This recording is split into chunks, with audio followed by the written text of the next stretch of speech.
All right, welcome Totem Nation. It is Lambo's World of Sports featuring the big brother. Today we're going to be talking about the top targets and the commits for Virginia Tech football. They're obviously ranked number 36 out of whatever place. It doesn't really matter.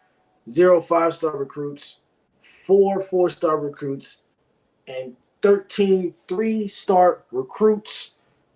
Big brother, you have all the access to Virginia Tech, so you go ahead and knock off the rest of this one. Yeah, so we're going to start off with the sad news of the week. Earlier this week, Chris Cole, the number one player in Virginia, linebacker out of Salem, which is only like 45 minutes away, from Blacksburg, committed to Georgia. Tough loss, obviously. We recruited him very hard. Brent Pry showed up to multiple games so far. Like, they've only had a couple games this year. He was at both of them. We've had staff out there, been in contact with him for a while. He said after his commitment to Georgia that the toughest part of the decision-making process was telling Virginia Tech no. So, we're starting off on a bad note, but we're going to get into some positives here, and we're going to start with our highest-rated 4-star recruit in Keelan Adams. He's a wide receiver from Virginia Beach, Green Run High School. 30th ranked wide receiver in the country, 5th ranked player in Virginia. Last year, he had over 1,000 receiving yards and 16 touchdowns.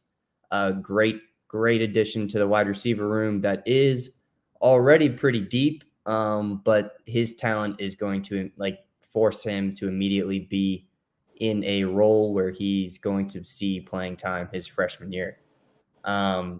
Secondly, we've got Gabe Williams. Huge pickup when it happened. Virginia Tech Twitter was going crazy in the excitement over this guy. 21st ranked linebacker in the country. He's the 5th ranked player in Maryland from St. Vincent Pallotti, Laurel, Maryland.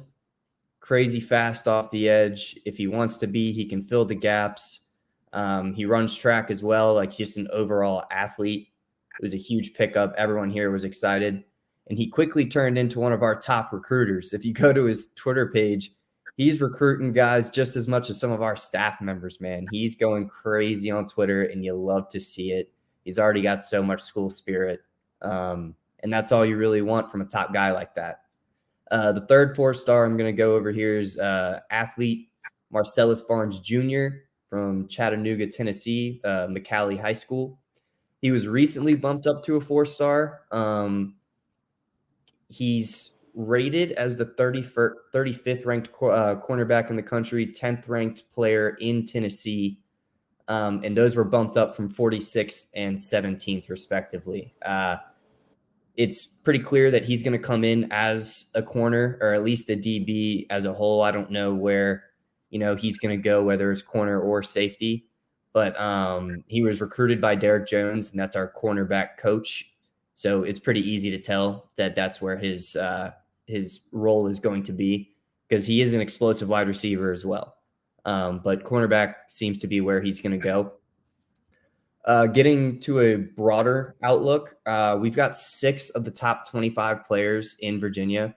Obviously, I just talked about Keelan Adams. He had offers from Bama and Auburn as well. So it was great to beat guys like that out, or schools like that out, for a top caliber wide receiver.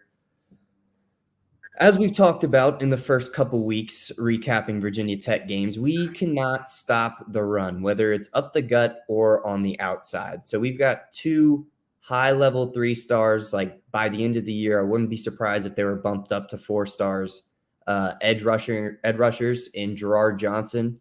He's the 44th ranked edge rusher in the country. He's the 8th ranked player in Virginia. And then the 10th ranked player in Virginia is edge rusher Eric Mensah. He's a unit, brother. He's huge. 37th ranked edge in the country. 12th in the state of Virginia, we've got Chance Wiggins, 92nd ranked wide receiver in the country. But Fontel Mines, our offensive guru, our wide receivers coach, he said nothing but just glowing things about this guy, which of course you're going to do if you're recruiting him. But everything else I'm seeing on him, the highlights I'm seeing, he's electric. So it's going to be a great addition. And then we've got 2 other guys that are in similar roles as Marcellus Barnes was. Athletes playing both wide receiver and DB. Josh Clark, 15th ranked player in Virginia, 85th ranked athlete in the country. And then Noah Jenkins, 24th ranked guy. He is from Highland Springs. He is the 112th ranked athlete in the country. He plays basically everywhere on the offense, wide receiver, running back, and he plays DB. So it's exciting to see, top caliber guys from the state coming in. An obvious hole that we have on our team right now is the O-line. We've got 2 O-line commits with ratings of 87, which is, just a couple points away from being a 4-star guy. So same deal. Wouldn't be surprised if they have a good season that they get bumped up to 4 stars and the recruiting class just looks stronger. Aiden Lynch, he's the 50th ranked tackle in the country, 13th ranked player in New Jersey. And Tommy Ricard, 55th ranked interior O-lineman. So I don't know if that means that he's going to be at the guard or the center, but he's a 28th ranked player in Ohio. And almost everybody should know that Ohio is a powerhouse when it comes to talent in football. We've got one other, just lost Lambo, all good. We've got one other O-lineman committed with a rating of 85, Webb Davis. He's from Georgia.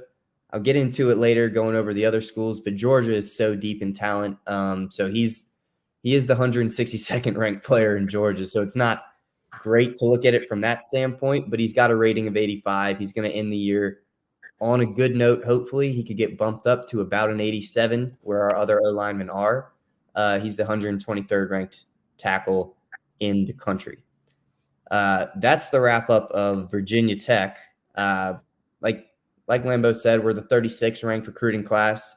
We bump up a little bit higher when you go on average recruiting rank, not just volume.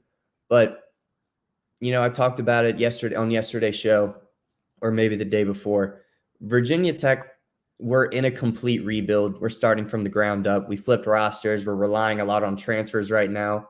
So I'm not discouraged with the top, 40 recruiting class. And I think by the end of the cycle, it could definitely get to top 30. And there's 133 schools in D1A, and then you still have to compete with, schools that aren't in the top division, because HBCUs, you've got schools like JMU who obviously just got bumped up, but guys in that class, they still snag recruits all the time. So given that we're 36 right now, I think by the end of the year, we'll be top 30. Maybe that's just at 30. I'd be happy with that as well. But considering we're in a complete rebuild, getting some top caliber guys like this, I'm definitely encouraged. I'm not encouraged enough until we win games, but that's it for right now. We're in the rebuild process. It's going to take a while. But this is LAMBO'S World of Sports, featuring the big brother. The next episode will be the recruiting of the University of the Oregon Ducks, by the way. Oregon Ducks have been very good at football for a long time. Even if they've been consistent without Chip Kelly, Marcus Mariota, Justin Herbert. Mario Cristobal turned around their program. Now they have Dan Lanning as the head coach. By the way, Oregon has great facilities, sponsored by Nike. They got all the drip in America. So that will be on the next episode in the next 5 minutes. LAMBO'S World of Sports. We'll be catching you in a minute.